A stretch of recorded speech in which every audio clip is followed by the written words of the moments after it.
法国一间生技公司和日本的 NEC 公司合作，即马正在研发一款新的预防射，会当来预防癌症复发。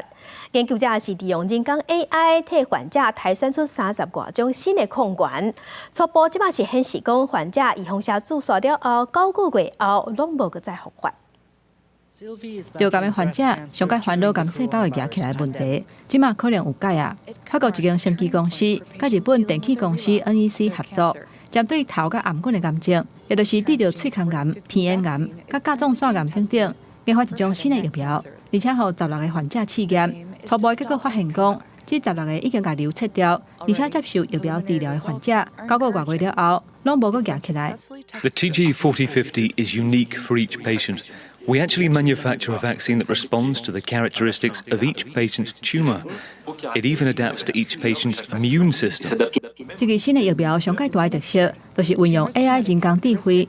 研究者讲，因替患者做疫苗进前，会先分析肿瘤的遗传特征，再个透过 AI 替每一个患者提选出30种的新抗原，促进 T 细胞加强对癌细胞的攻击。虽然目前试验的范围是头甲颔管的癌症。 不过未来有可能应用在其他癌症。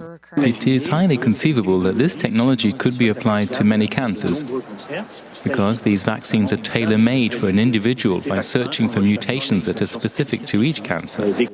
试验的结果嘛指出，这支疫苗的副作用无大，按算今年下半年会展开2期的试验。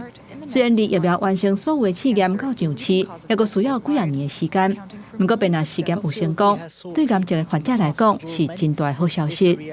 公司新闻，齐婉玲编译。